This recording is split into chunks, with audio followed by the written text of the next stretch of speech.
யமனிலே ஒரு பாதி, அதாவது ஒரு நாட்டுப்புறத்திலே நடந்த ஒரு சம்பவம் சொன்னாத்தான் எங்கட வாழ்க்கையில பாடமாக இருக்கும் என்றதனால சொல்றோம்.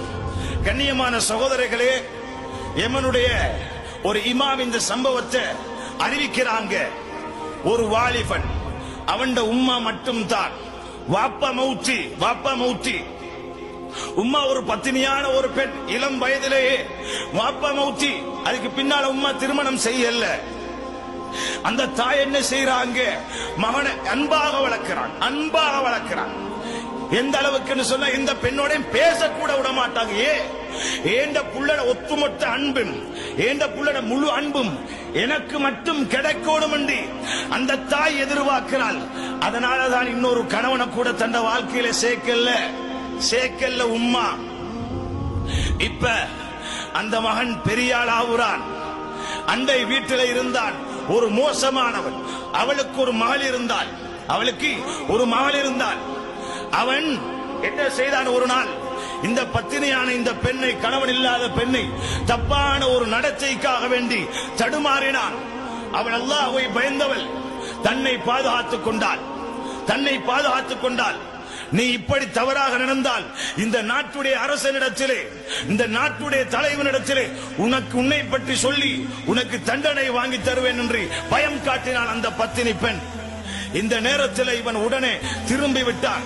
இவன் ஒரு வைராக்கியம் வைத்தான், எப்படியாவது அவளை பழிக்கு பழி வாங்க வேண்டும். யாரை? அந்த பெண்ணை பழிக்கு பழி வாங்க வேண்டும் என்று வைராக்கியம் வைத்தவன் என்ன செய்தான், தன்னுடைய மகளை வைத்து பிடித்தான்.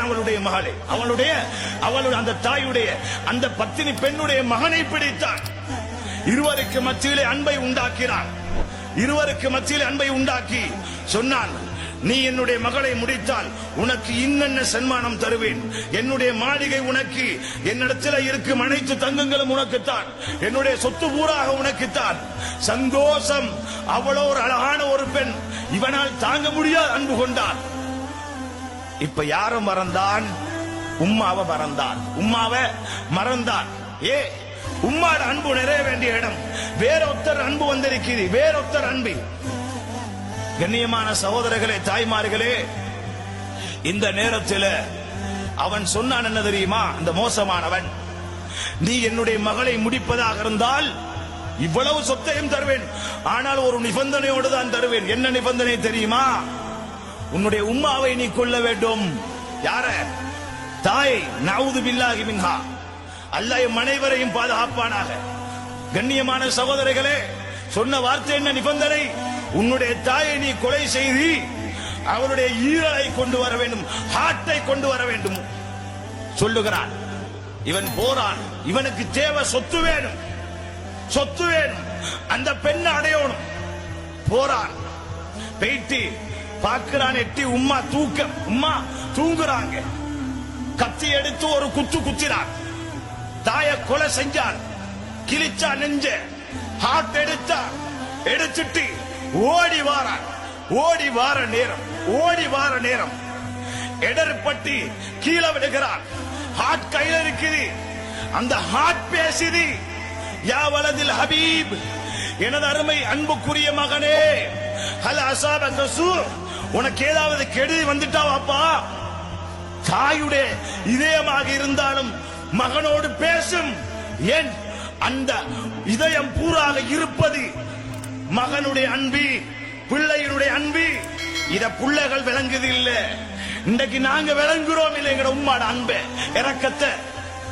அதுக்கு பின்னால சகோதரிகளே, தாய்மார்களே, இவன் எழும்பி கவலைப்படுறான். என் உம்மா பேசினா பரவாயில்லை, என் உம்மாட ஹார்ட் வேலை செய்யும். தெரியும் எங்களுக்கு, ஹார்ட்டை கலட்டினாலும் வேலை செய்யும் சில நிமிடங்கள். அப்ப வேலை செய்யற அந்த ஹார்ட் பேசுது என்னோடா. என் தாய் எவ்வளவு என்போடு அன்பு வைத்திருக்கிறாள். கவலை தாங்க முடியல. இப்படிப்பட்ட பாவி நான் எதற்காக இதற்கு பின் உயிர் வாழ வேண்டும் என்று கத்தியை எடுத்து குத்த பார்க்கும் போது மரண படுக்கையில இருக்கிறாள் தாய், இன்னும் மௌத்தாகல்ல. அந்த தாய் சொல்லுகிறாள், யா புனை, எனது மகனே, என்னுடைய உள்ளத்தை நீ கொன்றுறாத, ஏண்ட ஒரு உள்ளத்தை நீ கொண்டுட்டாய். இன்னக்கு கதத்த நஃப்சியல் அவ்வல் கல்பில் அவ்வல், என்னுடைய முதல் உள்ளத்தை நீ கொண்டுட்டாய் மகனே. வலா தக்குல் கல்பத்தானி, இரண்டாவது உள்ளத்தை கொன்றாதே. ஏன் தெரியுமா? என்ற இரண்டாவது உள்ளம் நீடா, என்ற இரண்டாவது உள்ளம் நீத்தாண்டா மகனே, கொன்றுடாதே. உன்னை நான் மன்னிச்சிட்டேன் பாப்பா. உம்மா சொல்றாங்க, இவள் தான் தாய், இவள் தான் தாய். இந்த தாய்க்கு தான் அல்லாஹ் சொல்றான், மக்களே, பிள்ளைகளே, அனிஷ்குர்லி வலிவாலிதை, எனக்கு நன்றி செலுத்தி நான் உனக்கு இஸ்லாத்தை தந்ததுக்காக, உன்னை பெத்தெடுத்து வளர்த்து ஆளாக்கியதுக்காக, உன்ட சொர்க்கம் உண்ட உம்மா நன்றி செலுத்தி என்று சொன்னான் அல்லாஹ்.